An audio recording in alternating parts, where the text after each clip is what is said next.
I want to make sure I get this right. 18 days until Christmas. Is anyone here already tired? A few of us? I think many of us are tired. Perhaps it's not in the preparation, although there's still a lot to do in December, isn't there?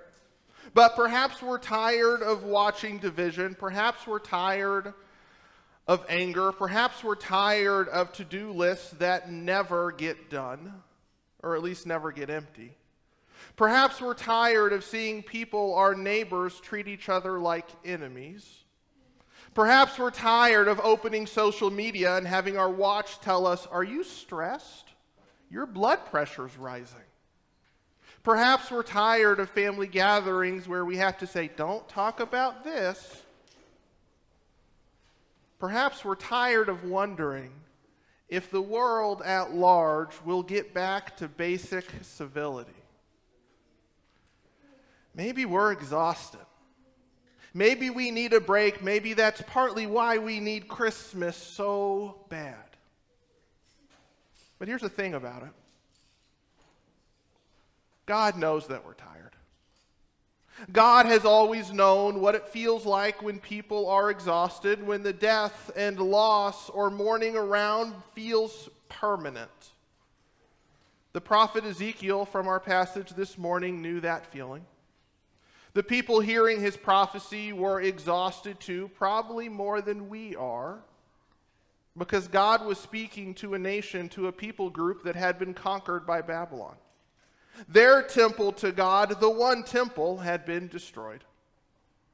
Many of them were living in exile far from home, wondering if they had any future at all. And in this backdrop, God gives Ezekiel the vision that we heard, the prophetic picture of exactly how they feel. Like a valley filled with bones.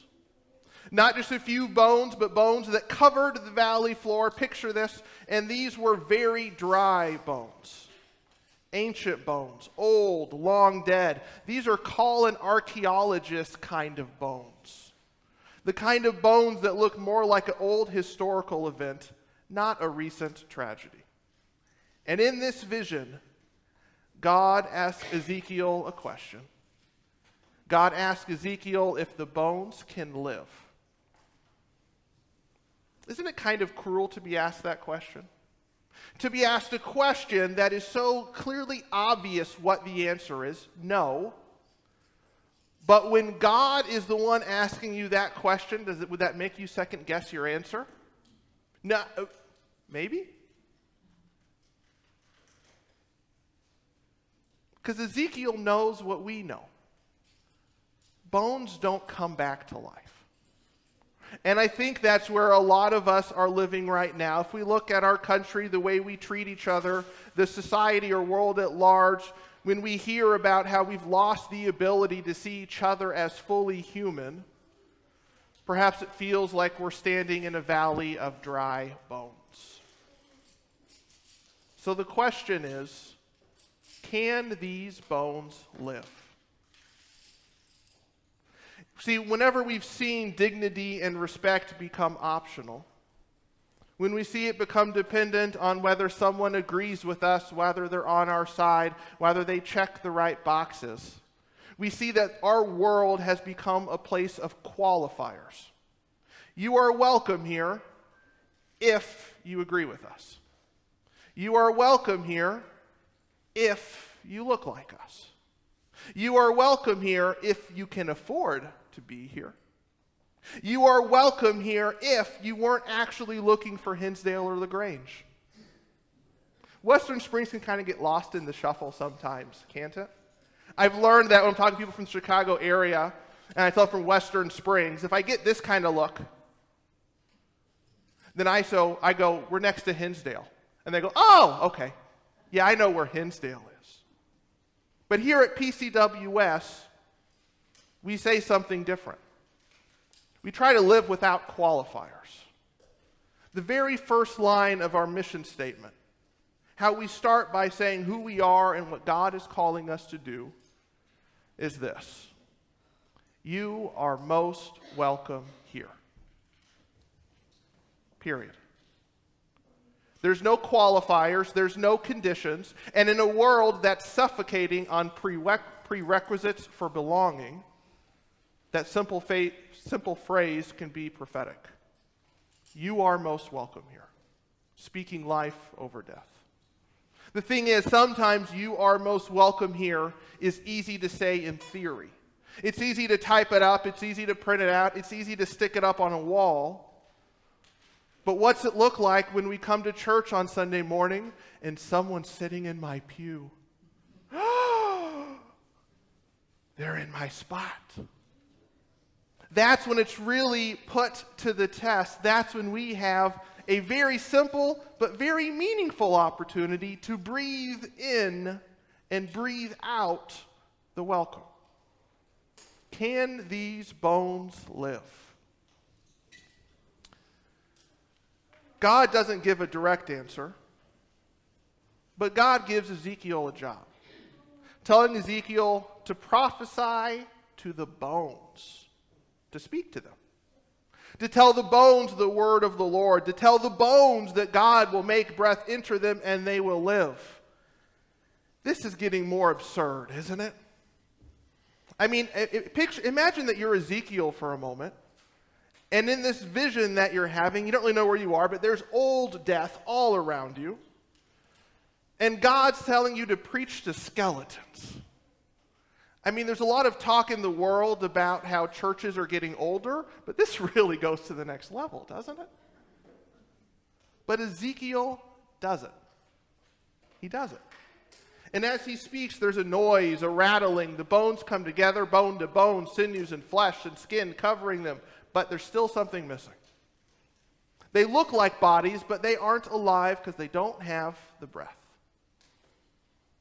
So God asks Ezekiel to prophesy again. God tells Ezekiel to prophesy again to the breath, so they might live. Breath is a word that in Hebrew, it's ruach. You got to do that kind of sound at the end that I can't do very well. But it means breath or wind or spirit. It's the same word that we have in the very beginning of creation when God's ruach hovered over the chaos and spoke the world into being. It's the same breath that entered into Adam's nostrils that made where humans became a living being. It's the same breath that would one day take human form, that would become flesh and dwell among us. What's interesting here is in this story, it's not God the one saying it. God's asking Ezekiel to. God invites Ezekiel, God invites us into this work of resurrection. Because God could have spoken and just made it happen. But God says, you speak, you prophesy, you call to the breath. Ultimately, this is our calling as the church. This is what we're made for, to speak, to call, to say that these bones can live. Our mission statement names it as receiving, living, and sharing the grace given to us. Do you hear a breath in that pattern? Receiving, living, and sharing. Here's what that might look like. Picture, if you can, someone who comes back to church who hasn't been in a while, or maybe someone visiting for the first time. They walk through those doors, maybe feeling exhausted, maybe feeling skeptical, but hoping for something. And they breathe in something new. A word of grace, a moment of peace, the presence of God. That's receiving the grace. But it starts by receiving it. Because you can't give what you haven't received or what you don't have to give. It's like trying to share your coffee before you've had your first cup. It doesn't work. No one's got to end up happy in that scenario. But watch what happens. Over time, something changes. The grace they breathe in starts to animate them a little more. Maybe not quite like old bones to life, but perhaps they sit up a little straighter or laugh a little more, sing a little louder. They start to believe again that maybe, just maybe, these old bones can live. The grace doesn't just sit but it changes, it moves, it makes them fully alive. That's living the grace. And then one day you see this same person welcoming someone else. Someone who looks as tired as they once did. And they breathe out the same grace they breathed in. And they say, "You are most welcome here." And they mean it without qualification, without condition, choosing respect over resentment, dignity over division. That's sharing the grace. That's prophesying to dry bones. And that is what God is calling us here to be. A community that learns to breathe differently. To breathe in hope even when despair surrounds us. To breathe out grace even when cruelty surrounds us. To speak life into a valley of dry bones. And to be able to testify, to say into the world that these bones can live. And I can't do a whole sermon about the importance of speaking and speaking up and speaking out without giving you an opportunity to speak at least a little bit. So I'm going to ask you to say, "These bones can live with me." Are we ready? These bones can live. Let's see if we can say "these bones can live" so loud all the children in Grace Space wonder what we're doing. Are you ready? These bones can live. We got halfway there. But see, this is what Advent is all about. It's about preparing to celebrate the moment when God's breath, God's very word, became flesh. When the word dwelt and lived among us. We hear this in the Gospel of John that will be starting next week. In him was life, and that life was the light of all people. The light shines in the darkness, and the darkness has not overcome it. These bones can live. In just a few moments, we'll come to this table. We come to this table not because we have it all figured out, but because we need to breathe in some grace. Because we need to be fed and then to feed others. And at this table, we practice being knit back together as one body.